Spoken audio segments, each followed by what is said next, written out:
ओम ईशानदेव सवितरुद्रितान् परासु यद्भद्रं तन्नयासु। ओम भद्रं कर्णेभिः शृणुयाम देवाः भद्रं पश्येमाक्षिभिर्यत्राः स्थिरैरङ्गैस्तुष्टुवांसस्तनूभिः व्यशेम देवहितं यदायुः। वेद प्रेम सुधीर श्रोताओं, संप्रति हम सब ऋग्वेद के चतुर्थ मंडल के 33वें सूक्त की व्याख्या में प्रवेश करने जा रहे हैं। इस सूक्त में 11 मंत्र हैं, छंद त्रिष्टुप है और देवता हैं ऋभुगण। इस सूक्त के प्रथम मंत्र का शीर्षक है ऋभुओं को वैशिष्ट रूप में दर्शन। अब संबंधित मंत्र का सर्वप्रथम सस्वर पाठ हो जाए।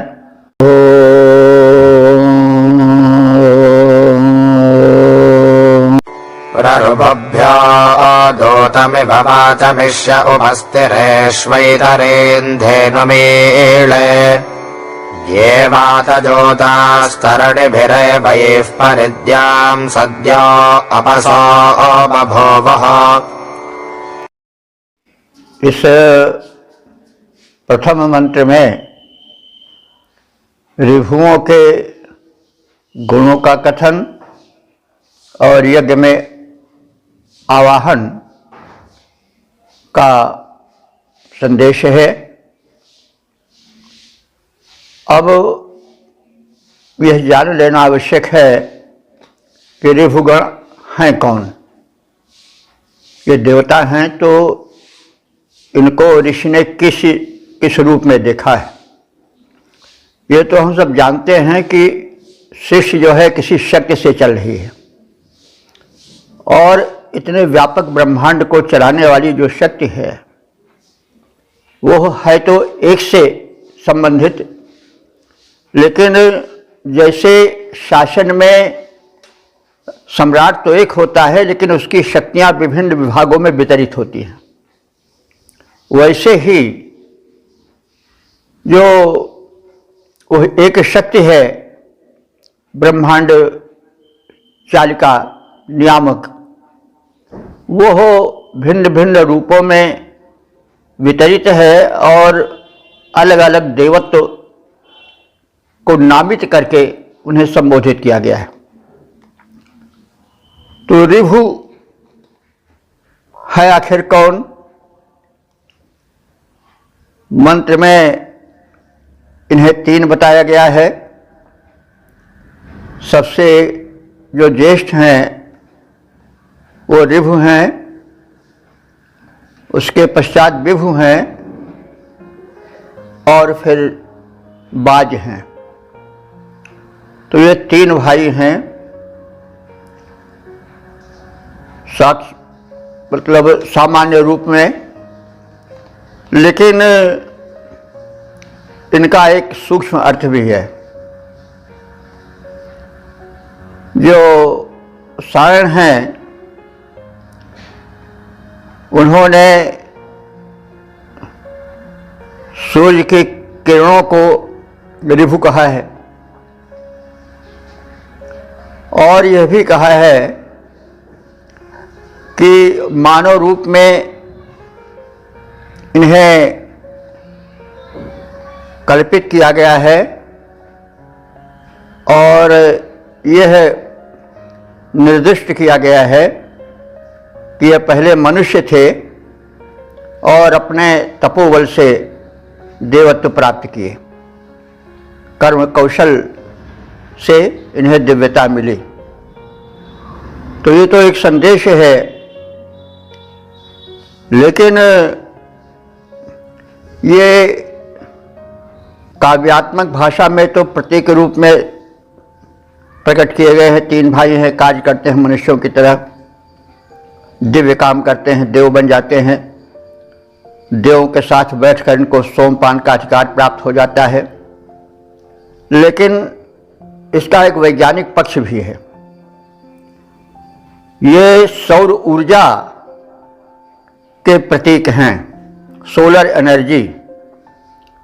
तो सोलर एनर्जी का कितना महत्व है, सौर ऊर्जा की कितनी चर्चा है, हम सब जानते हैं। ऐत्रेय ब्राह्मण में इसका संकेत भी है और उससे प्रतीत होता है कि ये सूर्य की किरणों के विकर्ण यानी रेडिएशन प्रक्रिया से संबंधित देव हैं, उसके अधिष्ठाता हैं। हम सब जानते हैं कि धरती को सूर्य से ही जीवन मिलता है और सूर्य की शक्ति किरणों के माध्यम से आती है। तो उन किरणों में जो जीवन है, जो ऊर्जा है, उस ऊर्जा के नियामक, संचालक ये ऋभुगण हैं। इन्हें ऋभु के रूप में वर्णित किया गया है, कथित किया गया है और इनका मानवीकरण भी किया गया है। लेकिन वास्तव में सूक्ष्म रूप से सौर ऊर्जा से संबंधित उसके नियामक देव हैं, क्योंकि प्रत्येक वस्तु का नियमन कोई चेतन शक्ति करती है। क्योंकि अगर चेतन शक्ति न हो तो नियमन चल ही नहीं सकता है। सिद्धांत को स्थिर रखने के लिए एक मेधा की आवश्यकता होती है और एक नियंत्रण की आवश्यकता होती है। इसलिए जो वैदिक देव हैं वो ऊपर से देखने में तो नामित किए गए हैं, अग्नि के रूप में, रवि के रूप में, वायु के रूप में, विद्युत के रूप में, भांति भांति के रूपों में। वो उनका बाह्य रूप है, लेकिन भीतर जो रूप है वो सूक्ष्म है, चेतन है और शक्तिमान है। उसमें नियामक शक्ति, नियंत्रण शक्ति है, तभी तो प्रत्येक वस्तु एक नियंत्रित चल रही है ना। सूर्योदय, सूर्यास्त, विद्युत कहाँ जो है वो अपना प्रभाव डालती है, सक्रिय होती है, कहाँ निष्क्रिय होती है।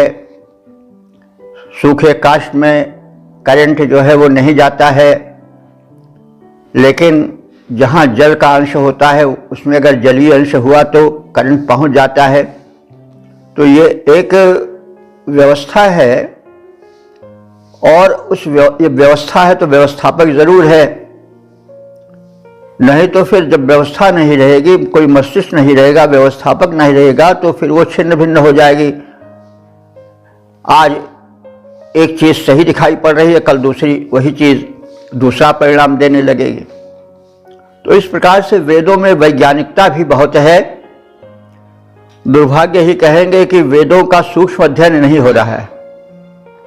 अन्यथा तमाम ऐसी वस्तुएं जिनको अभी आज के वैज्ञानिक नहीं समझ सके हैं, वो वेदों का अगर अध्ययन किया जाए तो उसकी सूक्ष्मता से वे लोक कल्याण और विश्व कल्याण कर सकते हैं। तो वेदों का वैज्ञानिक अध्ययन आवश्यक है और मंत्रों में प्रायः कुछ न कुछ वैज्ञानिकता रहती है। तो यह जो सूक्त है जिसके देवता ऋभुगण हैं, उनमें वैज्ञानिकता भी है, काव्य भी है, मानवीकरण भी है। यथास्थान हम उनको समझते चलें, क्योंकि जो तथ्य कहे गए हैं वो काव्य शैली में कहे गए हैं। जब कोई चीज़ काव्य में कही जाती है, लक्षणा व्यंजना में कही जाती है, तो वो कुछ दूसरे प्रकार की होती है। जैसे वो तो हवा हो गया, तो हवा तो नहीं कोई हो गया, लेकिन उससे यह बोध होता है कि उसकी गति में बड़ी तीव्रता आ गई। तो अब हम उसके अगर सूक्ष्म रूप, वो उसके अगर ऊपरी रूप को देखेंगे या स्थूल रूप को देखेंगे, तब तो कहेंगे हाँ ये कैसे, ये तो हवा कहाँ हो गया, तो सीधे खड़ा है आदमी बना हुआ।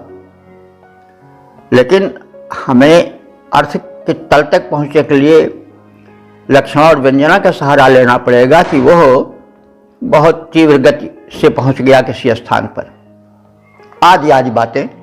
तो ये कि पैटर्न है, नमूना है समझने का। तो इस दृष्टिकोण से हम समझने और समझाने की चेष्टा करेंगे। और यह शैली अगर विकसित होता जाए तो बड़ा कल्याण होगा, लोकहित, राष्ट्रहित, विश्वहित होगा। तो अब हम मंत्र की सीमा में प्रवेश करें। ये रिपुगण वात जूता, वात माने हवा, जूता माने वेगवान। तो ये जो रिभु हैं ये वायु की तरह वेगवान हैं, गतिशील हैं। और तरण भी एवं, ये तरण भी माने सूर्य की के तीव्र गतिशीलता रूपी अश्व पर सवार रहते हैं। तो तरण सूर्य, और तरण सूर्य को इसलिए कहा जाता है कि वो चलता है, और अश्व भी चलता है, नाव भी चलती है, नाम दे दिया जाता है। तरण भी यानी सूर्य की किरण रूपी अश्वों पर ये रिभुगण सवार रहते हैं। तो यह तो एक आलंकारिक कथन हुआ। इसका सीधा अर्थ होगा कि ये रिभुगण सूर्य की किरणों में रेडिएशन बनकर उसमें व्याप्त हैं, और सूर्य की किरणों के माध्यम से जो सौर ऊर्जा है उसको ये धरती पर वितरित करते रहते हैं, और धरती में एक जीवन और एक चेतना रहती है। तो इसी बात को कहा गया है कि यह किरणों के घोड़ों पर सवार होकर चलते हैं। तो और द्याम सद्य परिबभूः, और ये द्विलोक में यानी व्योम मंडल में शीघ्र ही व्याप्त हो जाते हैं। सूर्य की किरणों की गति बड़ी तीव्र है, और उसमें जो भरी ऊर्जा है वो तीव्र गति से चारों ओर व्योम में फैल जाती है। तो ऐसे रिभुओं के लिए, रिभुओं के लिए, तो रिभु को हमने जैसे पहले कहा है कि ये 3 भाई हैं। बड़े भाई रिभु हैं, छोटे भाई उसके बाद मझले जो है विभु हैं, और जो सबसे कनिष्ठ हैं वो वाज हैं। तो इसीलिए रिभुभ्यः कहा गया है, बहुवचन कहा गया है कि रिभुभ्यः, इन रिभुओं के लिए मैं स्तुति करता, ऋतुज वाचम माने अपने स्तुति वचन को दूतम इव इष्ये, इनके पास वैसे भेजता हूँ जैसे कोई दूत भेजे, यानी संदेश वाहक के रूप में मैं अपने हृदय के उद्गार को, स्तुति रूप को इनके पास भेजता हूँ। हमारे जो वचन हैं वो दूत हैं, इनको बुलाने वाले, इन तक अपने संदेश भेजने वाले हैं। और उपस्थिरे, ये सोम को उत्तम बनाने के लिए हमें यह अनुदान दें। वो अनुदान किस तरह से? श्वेत तरीम धेनुम ईडे, ये श्वेत तर माने स्वच्छ सफ़ेद वर्ण वाली धेनु गाय को हमें ईडे माने प्रदान करें, इसके लिए मैं स्तुति करता हूँ। ईडे माने स्तुति करना। तो मैं इन रिभुओं से दुधार गाय की प्रार्थना करता हूँ ताकि उपस्थिरे सोम रस को उत्तम बनाया जा सके। यानी सोम रस में जब गोदुग्ध मिलाया जाता है तो वह विशिष्ट, बलशाली और गुणवान बन जाता है। तो ये रिभुगण वायु के समान गतिमान हैं और उपकारी हैं। इनके अश्व यानी किरण रूपी अश्व पर यह सवार रहते हैं। ये रिभुगण किरण रूपी अश्व पर सवार रहते हैं और शीघ्र ही द्विलोक में माने पूरे गगन मंडल में फैल जाते हैं। ऐसे रिभुओं के निमित्त मैं अपने स्तुति वचन दूतवत प्रेषित करता हूँ। सोमरस को उत्कृष्ट बनाने के लिए उसमें पय मिश्रण हेतु मैं इनसे दुधार गाय की याचना करता हूँ। अब यह भी शक्ति का पर्याय है, क्योंकि सूर्य की किरणों में ही शक्ति होती है, और यह भी हम लोग जानते हैं कि जो गायें सूरज की किरणों में रहती हैं, चलती फिरती रहती हैं, उनके दुग्ध में विशेष ऊर्जा होती है। और जहाँ सूरज की किरणें नहीं पहुँच पाती वहाँ जो ऊर्जा है वह अल्प रहती है, क्षीण रूप में रहती है। अब ये सब वैज्ञानिकता है, तो सूरज की किरणों का लाभ हम नहीं ले पाते हैं, अज्ञान कहें या आलस्य कहें। वास्तव में ये दुधार धेनु की तरह हैं जो शरीर में ऊर्जा उत्पन्न करती हैं। सौर ऊर्जा तो बड़ा प्रचलित शब्द है। सूर्य की किरणों में अतुल शक्ति है और ऋभुगण जो हैं उन्हीं शक्ति के नियामक हैं, अधिष्ठाता देवता हैं। तो है हम पहले अधिष्ठाता को, जो उसका इंचार्ज है, स्वामी है, उसकी प्रार्थना करेंगे, तभी तो पाने के अधिकारी बनेंगे। इसलिए उनमें देवत्व स्थापित करके ऋषि उनसे प्रार्थना करता है कि आप हमें सोमरस को अधिक गुणकारी बनाने के लिए पहले अपनी ऊर्जा से उत्पन्न दुग्ध को, जो गाय में संचित है, उसे हम चाहते हैं और ऐसी गाय को हमें प्रदान करें जो सौर ऊर्जा का शोषण करके अपने दुग्ध को अधिक पुष्टकारी बनाए हुए है, गुणकारी बनाए हुए है। तो ऋभुगण जो हैं वो वायु सदृश गतिधारी हैं और उपकारी हैं। इनके अश्व शीघ्र ही द्युलोक में फैल जाते हैं। ऐसे ऋभुओं के निमित्त मैं अपने स्तुति वचन दूतवत प्रेषित करता हूँ। सोमरस को उत्कृष्ट बनाने के लिए दुग्ध मिश्रण हेतु मैं उन ऋभुओं से दुधार गाय की याचना करता हूँ। पद्य रूपांतरण है ऋभुगण वायु सदृश गतिधारी, ऋभुगण वायु सदृश गतिधारी और साथ ही उपकारी, अंतरिक्ष में त्वरित फैलते इनके अश्व व्योमचारी, स्तुति वचन दूतवत प्रेषित। उन्हें बुलाने वे आ जाएं, करने को उत्कृष्ट सोमरस गाय दुधारू ले आएं। तो इनका ऋभुओं का परिचय दिया ही जा चुका है। ये जो हैं इनका देवत्व सौर ऊर्जा में निवास करता है और उसके विकिरण को, रेडिएशन को ये कंट्रोल करते हैं और उससे भूमंडल को सशक्त और उपजाऊ बनाते हैं। वैसे इनको मनुष्य रूप में भी चर्चित किया गया है और कहा गया है कि अपने कर्म कौशल से, अपने त्याग तपस्या से, अपनी शिल्प कला के बल पर मनुष्य से देव बने हैं और सोमपान के अधिकारी बने हैं, देवों के मध्य बैठ करके।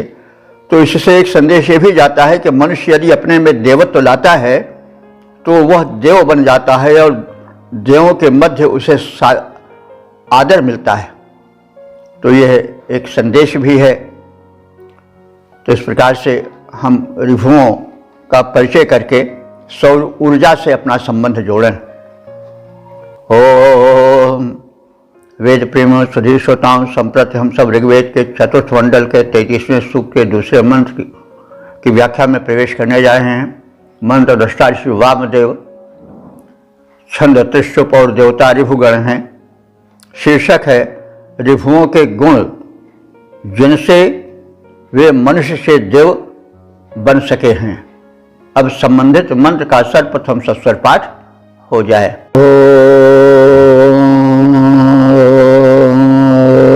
यदा रमक्रन् रभवः पितृभ्याम् परिविष्टे वेषणादंसनाभिः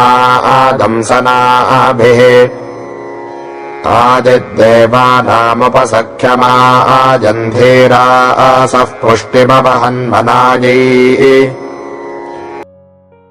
इस दूसरे मंत्र में ऋभुओं को मानव रूप में बताया गया है और एक सत्कर्मशील, उद्यमी, सदाचारी मानव के रूप में इन्होंने माता पिता की सेवा करके देवत्व प्राप्त किया। माता पिता इनके वृद्ध हो गए थे, जरठ हो गए थे, लेकिन इन्होंने अपने सेवा बल से उनको युवक बना दिया और इनके इन कार्यों को लख करके देव शक्तियाँ प्रसन्न हुई और इंद्र ने उन्हें देवत्व प्रदान किया और सोमपान का अधिकारी बना दिया। तो यह शक्ति का मानवीकरण है और संदेश है कि मनुष्य का सर्वप्रथम कर्तव्य है अपने माता पिता की सेवा। यदि माता पिता की सेवा वो कर लेता है तो उसमें देवत्व स्वतः आ जाता है। तो इन सब तथ्यों के छाया में हमें मंत्रार्थ करना है। यदा जब रिहोआ, इन रिभुओं ने, ये भी बहुवचन है, बताया गया है कि ये तीन भाई हैं, रिभु, विभु और बाज। तो इन रिभुओं ने पितृभ्याम, पितृभ्याम माने माता और पिता के, परिविष्ठी माने सेवा में संलग्न रह करके, वेषणा अपने महत्व से, देशनाभि अपने उत्तम कर्मों से, अरम अक्रम, अरम माने समर्थ, अक्रम माने कर दिया, अपने माता पिता को समर्थ बना दिया। तो पितृभ्याम, पितृ शब्द में माता पिता दोनों आ जाते हैं। जैसे दंपति में स्त्री पुरुष दोनों का एक शब्द में अर्थ आ जाता है, वैसे पितृ में आ जाता है, द्विवचन है पितृभ्याम। तो अपने माता पिता की परिविष्ठी माने सेवा करके, वेषणा माने अपने महत्व से, सेवा की परिचर्या के बल से, देशना भी अपने उत्तम कृत्यों से, इन्होंने अरम चक्रम, उन माता पिताओं को जो असमर्थ बने हुए थे उनको समर्थ बना दिया। आत इत, तत्पश्चात वे रिभु देवानाम सख्यम उपआयन, देवताओं की मैत्री को प्राप्त कर लिए, यानी देव लोग उनके अनुकूल हो गए। धीरासह, धीरासह माने बुद्धिमान, इन बुद्धिमान रिभुओं ने मनायई पुष्टिम अवहन, अपने मन को शक्तिशाली बनाया, मानसिक शक्ति को जागरण किया। जब रिभुओं ने अपने माता पिता की परिचर्या की और अपनी महानता का परिचय दिया, तब श्रेष्ठ कर्मों से स्वयं को समर्थ बनाकर उन्होंने अपना दिव्य स्वरूप प्रस्तुत किया और इस प्रकार से अपने उत्तम कर्मों के बल पर उन्होंने देवों की मैत्री, उनकी अनुकूलता प्राप्त की। फिर उन बुद्धिमान रिभुओं ने अपने मन को भी बलशाली बनाया, मन में जो है वह एकाग्रता, शुभ संकल्पों से उसे परिपूरित किया। कहा भी गया है, मनस्तु में शिव संकल्पमस्तु, जब हमारा मन पवित्र विचारों से भर जाता है, एकाग्र हो जाता है, तो उसमें अपूर्व शक्ति का समावेश हो जाता है। तो इस प्रकार से उन्होंने लोक कार्य किया, सेवा कार्य किया, माता पिता की सेवा की रिभुओं ने, और अपने मन को सुदृढ़ बनाया, एकाग्र संकल्प शक्ति उनमें भरी और फिर देवों के वे परम प्रिय बन गए। पद्य रूपांतरण है,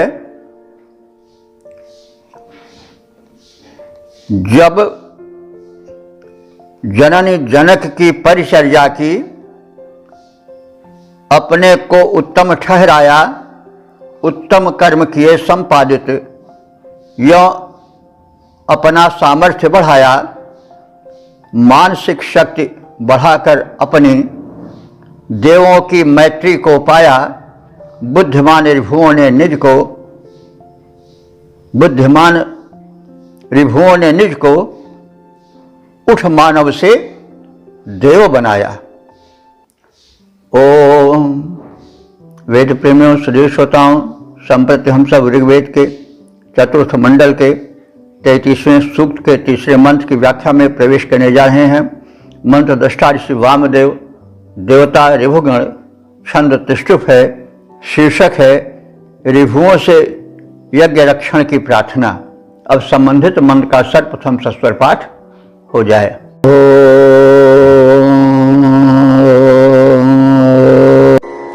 पुनर्ये चक्रः पितराजुवानासनाजोपे वज्रनाशयाना ते वाजो विभ्राङ्गृभुरिन्द्रवन्तो मधुप्सरसो नवन्तो यज्ञम्। इस तीसरे मंत्र में मानव से देवत्व प्राप्त किए हुए ऋभुओं से यज्ञ के संरक्षण की प्रार्थना की गई है और इसके पूर्व उनके माता पिता के सेवा का रूप दिखाया गया है। उन्होंने माता पिता की सेवा से जो दिव्यता प्राप्त की, जो देवत्व प्राप्त किया, उसका प्रथम कथन है। ये माने जो जिन्होंने यूपा इव यानी जिन ऋभुओं ने यूपा इव माने यूप की भांति, यूप काष्ठ स्तंभ को कहते हैं। तो जैसे सूखा काठ का स्तंभ कोई भूमि पर पड़ा हो निश्चेष्ट, वैसे ही उनके माता पिता जो थे वो जरणाशयाना, पितरा, पितरा माने वही माता पिता उनके जीर्ण शीर्ण होकर के भूमि पर पड़े हुए थे, यानी इतने दुर्बल हो गए थे कि वे निश्चेष्ट हो गए थे, हिलडुल नहीं सकते थे। और यूप युव सूखे काष्ठ के स्तंभ की तरह, खंभे की तरह वो भूमि पर लेटे रहते थे। पुनः फिर यह चमत्कार हुआ कि उनके इस स्वरूप को, इस निश्चेष्टता को, दौर्बल्य को ऋभुओं ने मिटाया और उन्हें सना युवाना चक्रु और सदा के लिए युवक बना दिया अपने सेवा बल से, उपचार बल से। ते माने वे, वाजह विभ्वा ऋभु, वे तीनों भाई जो कि ऋभु, विभु और बाज के नाम से जाने जाते हैं, वे इंद्रवतः, इंद्र की कृपा के पात्र बन गए, यानी इंद्र उनसे बहुत प्रसन्न हुए। इंद्र जो हैं देवों के सम्राट हैं और फिर प्रसन्न होकर के मधुप सरसह, मधुर सोमपान के अधिकारी उन्हें बना दिया। यानी जो देवता होते हैं वही देवताओं के साथ सोमपान करने के अधिकारी बन जाते हैं। तो जब उनके माता पिता के सेवा से प्रसन्न हुए देवराज इंद्र उन्हें देवताओं के मध्य में बैठा लिए और सोमपान के अधिकारी बना दिए। तो इस प्रकार वे मनुष्य से देवता बन गए। तो माता पिता की सेवा का इसमें परिणाम दिखाया गया है और उसका सुखद परिणाम प्रस्तुत किया गया है। और परिणाम यह हुआ कि इंद्र प्रसन्न होकर के उनको मधुर सोमपान का अधिकारी बना दिया। ऐसे मनुष्य से देव बने हुए ऋभुओं की हम ऋत्विक गण अथवा उपासक गण प्रार्थना करते हैं कि वे नः यज्ञम अवंतु, हमारे यज्ञों की रक्षा करें, यज्ञ भूमि पर पधारें और हमारे यज्ञ के विघ्न बाधाओं को दूर करें, क्योंकि यज्ञ में आगत विघ्न बाधाओं को देव शक्तियां ही हटा सकती हैं। उन ऋभुओं ने लकड़ी के खंभे के समान जीर्ण बनकर निश्चेष्ट लेटे हुए अपने जीर्ण माता पिता को सदा के लिए युवक बना दिया और अपने इस सेवा बल से वे ऋभुगण इंद्र के कृपा पात्र बन गए तथा देवों के मध्य बैठ करके सोमपान के अधिकारी हो गए। ऐसे बाज विभु तथा ऋभु संज्ञक देवगण हमारी यज्ञ की रक्षा करने हेतु यज्ञ स्थल पर पधारें। खंभे जो निश्रेष्ठ जीर्ण निज जननी जनक को युवा बनाया, खंभे जो निश्रेष्ठ जीर्ण निज जननी जनक को युवा बनाया, यों सेवा की उन दोनों के तन को चिर यौवन, यों सेवा की उन दोनों के तन में चिर यौवन लहराया, कृपा पात्र बन गए इंद्र के सोमपान के हो अधिकारी, उन्हीं वाज विभु ऋभु के द्वारा रक्षित हो गए यज्ञ हमारी। ओम वेद प्रेमियों सभी श्रोताओं, संप्रति हम सब ऋग्वेद के चतुर्थ मंडल के 33वें सूक्त के चौथे मंत्र की व्याख्या में प्रवेश करने जा रहे हैं। मंत्र दृष्टा ऋषि वामदेव, छंद त्रिशुप और देवता ऋभुगण है। शीर्षक है गो उद्धारक ऋभुगण। अब संबंधित मंत्र का सर्वप्रथम सस्वर पाठ हो जाए।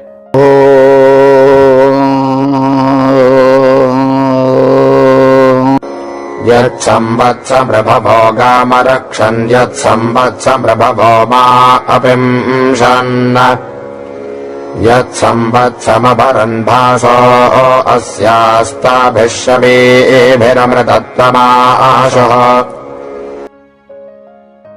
इस चौथे मंत्र में गो सेवी ऋभुओं का गुण वर्णन है। तो यत माने जब, ऋभुआ माने ऋभुओं ने, संवत्सरम 1 वर्ष तक गाम आरक्षण गायों की रक्षा की, यानी ऋभुओं ने कोई मरणासन्न गाय थी उसके 1 वर्ष तक रक्षा की, और जब संवत्सम माने 1 वर्ष तक ऋभुआ उन ऋभुओं ने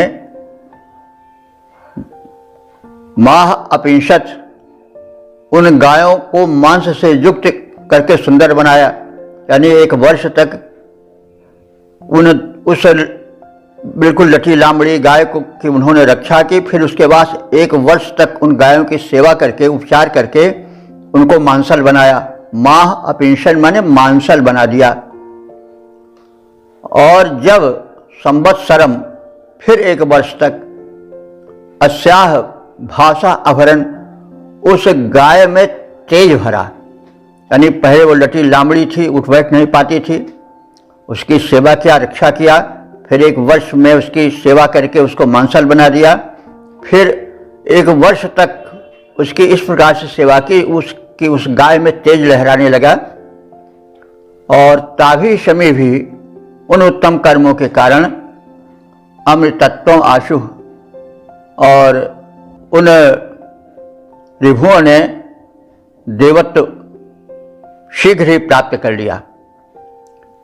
ऋभुओं ने 1 वर्ष तक मरणासन्न गाय का पालन पोषण कर संरक्षण प्रदान किया तथा 1 वर्ष में उसके अवयवों को मांसल बनाकर आकर्षक बना दिया।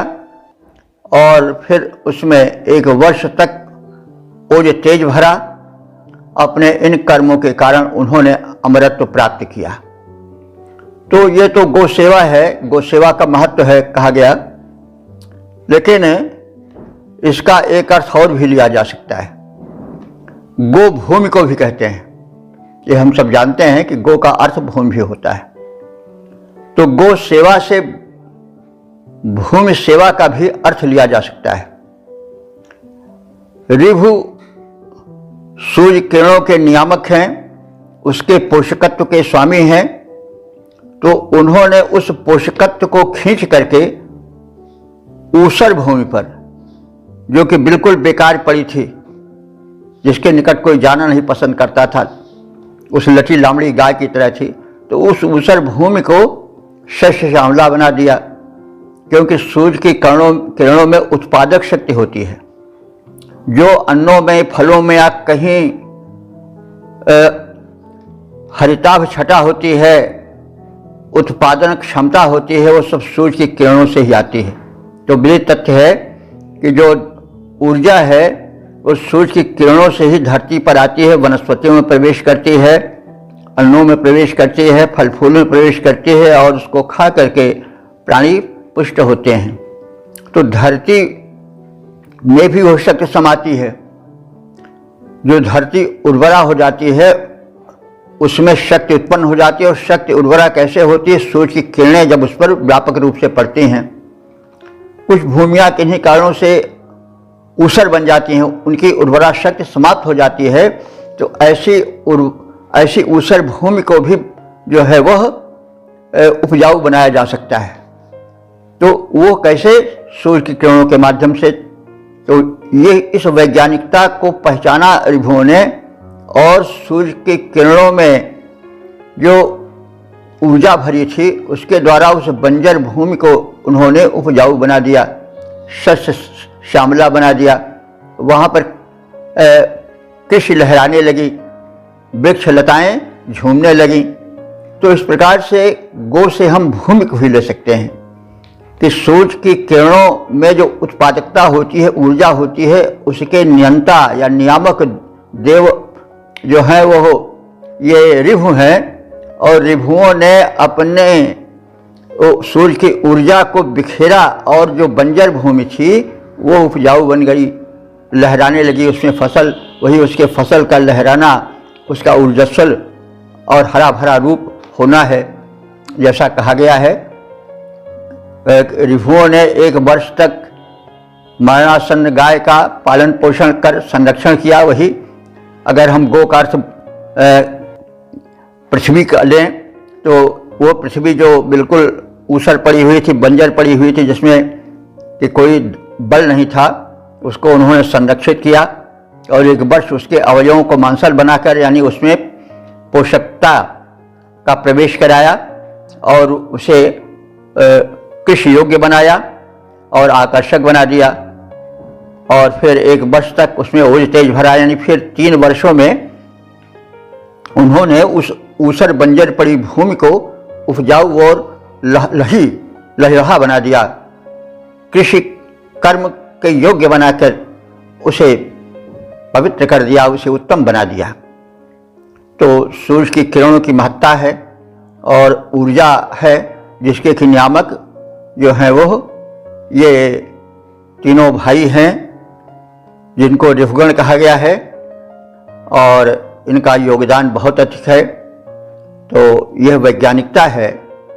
इस वैज्ञानिकता से, इस संकेत से लाभ उठाना चाहिए।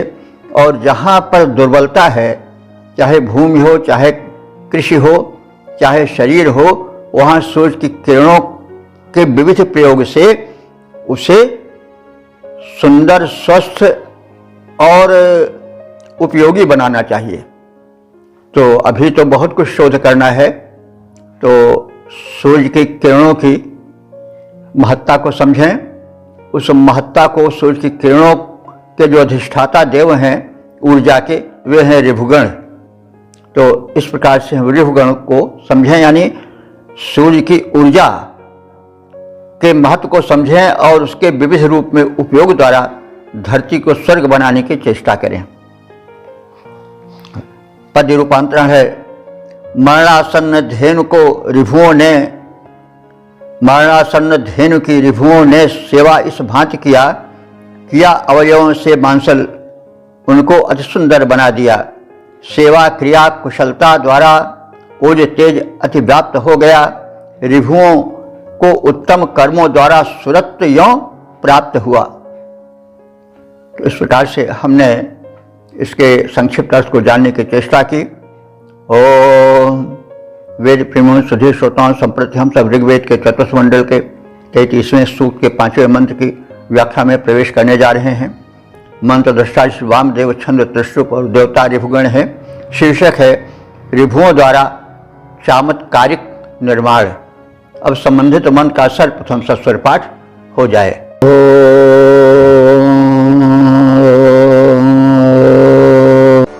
ज्येष्ठ आह चमसात्वा करेति कनीजान्त्रेन् कृणभावेत्याह कनिष्ठ आह चतुरस्करेति त्वष्टरभवस्तत्पनजत्वचो वः।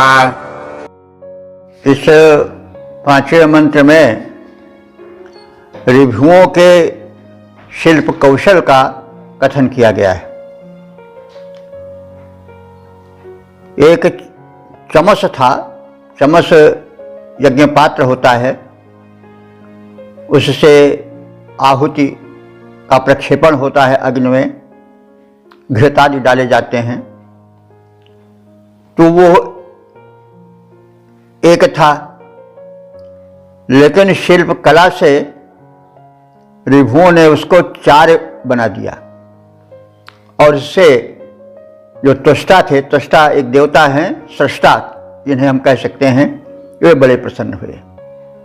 तो ऋभुओं की शिल्प कला की प्रशंसा इसमें की गई है। ज्येष्ठ आह, जैसा कहा गया है कि ये ऋभु 3 भाई हैं, तो उन 3 भाइयों में जो ज्येष्ठ थे, ऋभु थे, वे आह माने बोले, चमसा द्वा कर मैं इस एक चम्मच को 2 कर देंगे, बिना तोड़े फोड़े ज्यों के त्यों। अब शिल्प कोई रहा होगा। कनियान 3 किण्वामिति आह, जो कनियान माने उनसे छोटा था, मध्यम जो ऋभु थे, जिन्हें विभु कहा गया है, वो बोले कि हम 2 ही नहीं, हम इसको 3 कर देंगे।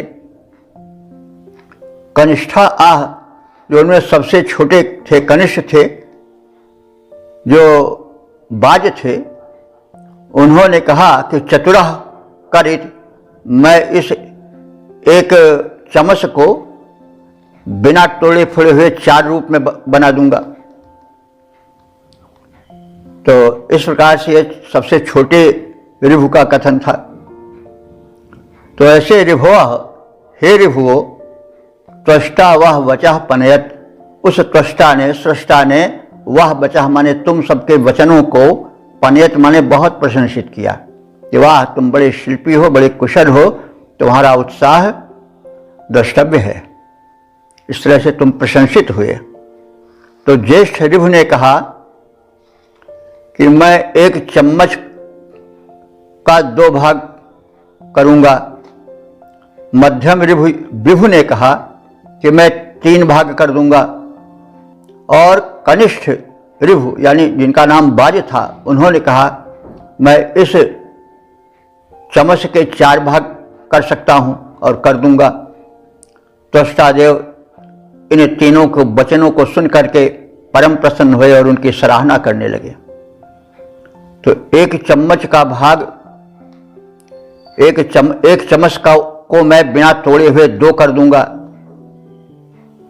यह ज्येष्ठ ऋभु ने कहा। मध्यम ऋभु ने कहा कि मैं इसका 3 भाग कर दूंगा। जो सबसे छोटे ऋभु बाज नामधारी थे, उन्होंने कहा कि मैं इसको 4 भाग में कर दूंगा। इन तीनों के इस शिल्पगत कौशल को सुन करके जो त्वष्टा देव थे, जो सृष्टा हैं, वो बड़े प्रसन्न हुए। वैज्ञानिकता पर, शोध पर और उनके कला कौशल पर, शिल्प पर बड़े प्रसन्न हुए विधाता और उन्हें उत्तम गति और उत्तम बल दिया। तो इस प्रकार से एक चमस का भाग 2 करूं, कही ज्येष्ठ रिभु ने यह बात, मध्यम रिभु ने कहा करूंगा 3 भाग इसका मैं तात। छोटे रिभु ने 4 भाग कर देने की जब बात सुनाई, तीनों ने तब त्वष्टा द्वारा इस पर परम प्रशंसा पाई। तो इसका एक सांकेतिक अर्थ भी हो सकता है कि यज्ञ पात्र चमस है, महत्वपूर्ण पात्र, तो जब एक रहेगा तो अल्प काम होगा, 2 होगा तो और कुछ यज्ञ का विस्तार होगा, 3 होगा तो और अधिक होगा, 4 होगा तो और अधिक होगा। इस प्रकार से यज्ञ पात्र चमस के 4 भाग करने से यज्ञ क्रिया का 4 गुना संवर्धन संकेतित समझ पड़ता है। रिभु का ऊष्मा किरणों से भी संबंध है, तो यज्ञ में आहुति और औषधियों के कणों को सूक्ष्म में विभाजित कर उसे अधिक शक्तिशाली बनाकर वायुमंडल में वितरित कर देने का संकेत भी इसमें स्पष्ट है। और रेडिएशन के विकिरण के देव हैं ये कौन? ये रिभुगण। तो इन्होंने जो यज्ञाहुति है उसके कणों को शक्ति में परिणत करके उसको 4 गुना उपयोगी बनाने का कार्य किया। यह वैज्ञानिकता है, इसके सूक्ष्म अर्थ को समझना चाहिए, शोध करना चाहिए। हम ऊर्जा को 4 गुना बढ़ा सकते हैं जैसा रिभुओं ने किया है। तो वैज्ञानिकों को इससे प्रेरणा लेनी चाहिए कि वे शक्ति जो 1 गुना है उसको 4 गुना कर दें। आज भी हम देखते हैं कि कुछ इंजन ऐसे बनते हैं कि वे माइलेज अधिक देते हैं। अरे धातु वही है, सब कुछ वही, लेकिन कुछ उसमें कारीगरी ऐसी होती है कि माइलेज बढ़ जाता है। तो वैसे ही कुछ वैज्ञानिकों को इससे प्रेरणा लेकर के यह करना चाहिए कि बहुत थोड़े में बहुत काम हो जाए। जैसे मान लीजिए पेट्रोलियम है और शक्ति पदार्थ हैं, वो 1 लीटर में हजारों किलोमीटर चलने लगें तो बड़ा कल्याण होगा मानवता का। इसी प्रकार से सौर ऊर्जा को ग्रहण करके हम एक किरण में व्याप्त ऊर्जा को मतलब क्विंटलों पेट्रोल में बदल सकते हैं। तो ये सब अनंत जो है वो संभावनाएं छिपी है प्रकृति में। यह मंत्र बता रहा है कि हे मानव तुम निराश न हो, तुम अभाव में नहीं जी सकते हो। अपनी जरा वैज्ञानिक बुद्धि को बढ़ाओ और ऊर्जा को तुम अनेक कणों में विभक्त करके उसमें द्विगुणित, त्रिगुणित, चतुर्गुणित और सहस्र गुणित ऊर्जा का संचार करके मानवता का परम कल्याण कर सकते हो। ओम वेद प्रेमियों, सुधीर श्रोताओं, संप्रति हम सब ऋग्वेद के 4th मंडल के 33वें सूक्त के 6ठे मंत्र की व्याख्या में प्रवेश करने जा रहे हैं। मंत्र दृष्टादि से वामदेव, देवता रिभुगण और छंद त्रिशुभ है। शीर्षक है रिभुओं के कृतित्व से संतुष्ट त्वष्टा देव। अब संबंधित मंत्र का सर्वप्रथम सस्वर पाठ हो जाए।